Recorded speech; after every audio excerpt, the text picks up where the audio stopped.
Today, on the occasion of Constitution Day, we are celebrating Constitution. Constitution is a set of rules and laws according to which country is governed. As I already mentioned, that today is the 26th November and we are celebrating 26th November in India as a Constitution Day. So, Bhim Rao Ambedkar is the chairman and the father of the Constitution. This is the world longest constitution which is taken from various sources. As I already mentioned, Bhim Rao Ambedkar is the father of the constitution, but it is not okay to say only he is the father of the constitution. There is one more person whose name is K.V. Rao. Yes, K.V. Rao. मैं बात K.V. Rao कर रहा हूं जिन्होंने सिर्फ भीम राव अम्बेडकर को जनक ही नहीं उन्हें जननी भी कहा है, मदर ऑफ द कॉन्स्टिट्यूशन. सो अगर मैं इतिहास की पन्नों को पलटता हूं तो मैं पाता हूं कि जो ड्राफ्टिंग कमेटी है which is represented by B.N. Rao, which is Venegar Narasimha Rao, उस समय अध्यक्ष भीम राव अम्बेडकर थे. जी हाँ, मैं बात 29 अगस्त 1947 की कर रहा हूं. कुल 284 सिग्नेचर की आवश्यकता पड़ी. इसके बाद फाइनली 26 जनवरी 1950 में इसे संपूर्ण रूप से लागू कर दिया गया. I would like to add some two more names which plays a very important role to make a constitution, which is Nandlal Bose and Prem Bihari Narayan Rajala. It is very important to write in a means italic style में उसमें लिखा गया. Calligrapher थे हमारे प्रेम Bihari Narayan Raizada. And उसके बाद उसे खूब अच्छी तरीके से सजाने की आवश्यकता पड़ी, which is decorated by the Nandlal Bose.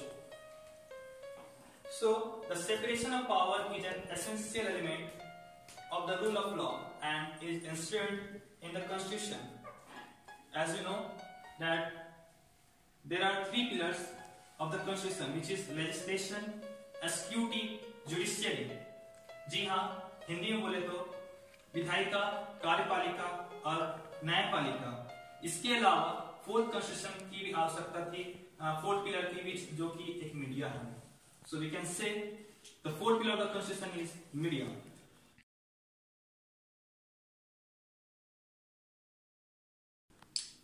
I am falling.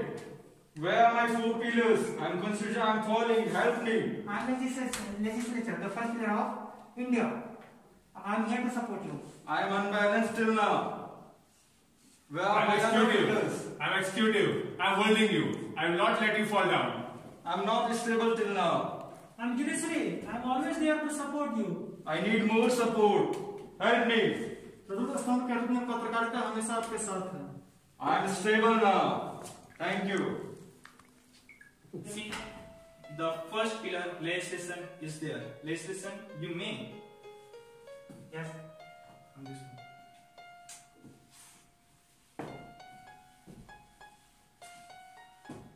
Legislature means विधायिका. It is law-making body. सरकार के इस भाग का काम देशवासियों के हित के लिए कानून बनाना, कानून में बदलाव या पुराने कानून को हटाने का अधिकार है. लेजिस्लेचर दो प्रकार के होते हैं. पहला सेंट्रल लेवल और दूसरा स्टेट लेवल. सेंट्रल लेवल में जब केंद्र के विषय में विधेयक या कानून बनाने की बात आती है तो वहां पे सेंट्रल लेवल का काम आता है. There are two houses, the lower house and second is upper house, and also mentioned the third is President of India. The second is state level. जब स्टेट के विषय में विधेयक कानून बनाने की बात आती है तो स्टेट लेवल का काम होता है. There are also two types of legislature. The first is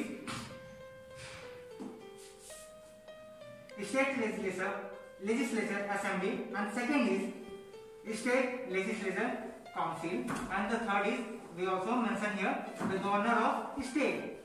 In India there are only 7 states who have state legislature council. Thank you. As the first pillar of the constitution said, कैसे एक legislation की आवश्यकता पड़ती है. समय समय के साथ कानून और विधि की आवश्यकता पड़ती है जो कि लेजिस्लेशन की कार्य के अंतर्गत होती है। अब उसे किस तरह से इम्प्लीमेंट इस भारतवर्ष में किया जाए उसकी कार्य और देखरेख एग्जीक्यूटिव की ओर से होती है। So the second pillar of the constitution is executive which is the human list.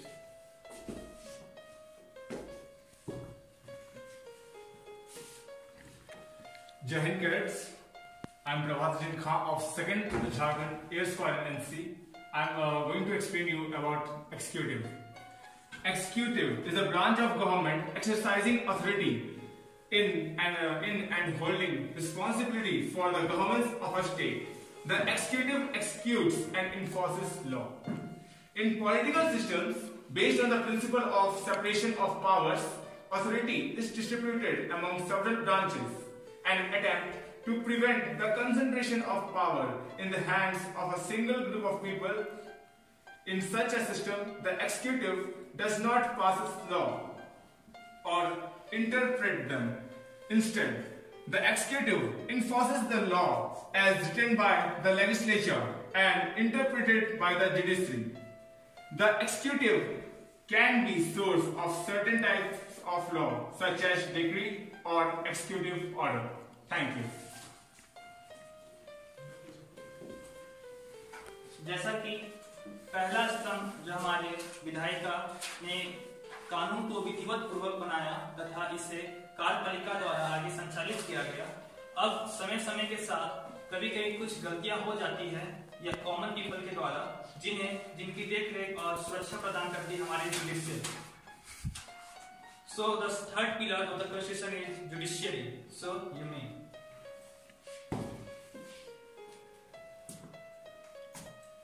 Judiciary न्यायपालिका। न्यायपालिका को हम लोग न्यायपालिका बताने से पहले वो है कॉन्स्टिट्यूशन के तीसरे पिलर को जुडिशरी सिस्टम कहा जाता है। तो जुडिशरी सिस्टम इन इंडिया में 3 पार्ट में इसको डिवाइड किया गया है। तो 3 पार्ट में पहला आता है सुप्रीम कोर्ट, दूसरा आता है हाई कोर्ट एंड तीसरा आता है डिस्ट्रिक्ट कोर्ट। तो अगर देखा जाए सिस्टम को 2 तरह के लॉ होते हैं, एक क्रिमिनल लॉ और एक सिविल लॉ। तो क्रिमिनल लॉ में अगर कोई कॉमन पीपल को अगर क्राइम करता है तो अपना केस को पहले डिस्ट्रिक्ट कोर्ट में लेके जाता है। अगर उसको डिस्ट्रिक्ट कोर्ट में न्याय नहीं मिलता है तो फिर वो हाई कोर्ट में लेके जाता है। अगर हाई कोर्ट से भी अगर वो न्याय से अगर संतुष्ट नहीं हुआ तो फिर वो सुप्रीम कोर्ट में अप्लाई कर सकता है। लेकिन सिविल लॉ में अगर किसी के फंडामेंटल राइट्स को ठेस पहुंचता है तो वो किसी भी कोर्ट में जाके अपना याचिका दायर कर सकता है अपने संतुष्टि के लिए, ताकि उसको न्याय मिल सके। और जुडिशरी सिस्टम में हम लोग इन इंडिया भी है independent single and independent judiciary system. इसका मतलब कि दूसरा अदर जो गवर्नमेंट सिस्टम है लेजिस्लेटिव और एग्जीक्यूटिव है वो सब जुडिशरी सिस्टम के काम में फंक्शनिंग में कोई भी बाधा नहीं डाल सकते। वो इंडिपेंडेंट वर्क करता है। उसका जुडिशरी सिस्टम का जो लॉ है वो चीफ जस्टिस ऑफ इंडिया जो बताइए वो फाइनल लॉ होगा, उसको सबको पालन करना पड़ता है। Thank you. जैसा कि हमने न्याय की बात की, काफी उत्तम थी। और बात करें जब भारत की, तो भारत एक बहुत विशाल देश है। यहाँ अन्य अन्य भाषा और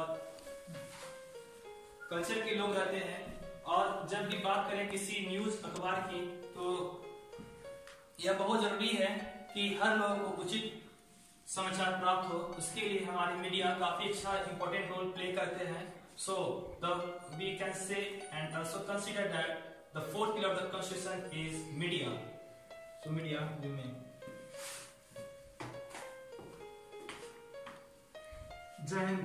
मैं cadet warrant officer Neeraj Kumar from 2 Jharkhand air squadron NCC आप लोगों के समक्ष भारत के संविधान के चतुर्थ स्तंभ मीडिया अर्थात पत्रकारिता के बारे में कहने जा रहा हूँ। मीडिया अर्थात पत्रकारिता संबंधों एवं समाचारों को विभिन्न रूप में एक संदर्भित करना इसका महत्वपूर्ण कार्य है। जैसा कि पत्रकार को संविधान का चतुर्थ स्तंभ कहा जाता है, इसी से हम इसकी महत्व को आजमा सकते हैं। लगभग 15 से 20 वर्षों में हर परिवार में टेलीविजन, रेडियो, अखबार और कई सारे इसके विकल्प मौजूद हैं। वर्तमान समय में टेलीविजन के अंतर्गत फिल्मी समाचारों एवं मनोरंजन से परिपूर्ण इसके नैसर्गिक एवं गैर पारंपरिक तरीकों से इसमें संदर्भित किया जा चुका है, जो कि ऐसा नहीं होना चाहिए था। किंतु जब आजादी से पूर्व हमें स्वतंत्रता से हमें आजादी से पूर्व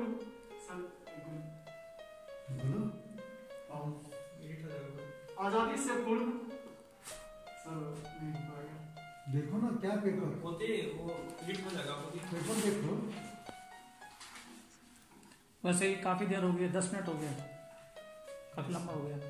आजादी से पूर्व वर्नाकुलर एक्ट के थ्रू हमारे इस पत्रकारिता को स्वतंत्रता प्राप्त नहीं थी, किंतु स्वतंत्रता के बाद इसे पूर्ण स्वतंत्रता प्राप्त हो गई।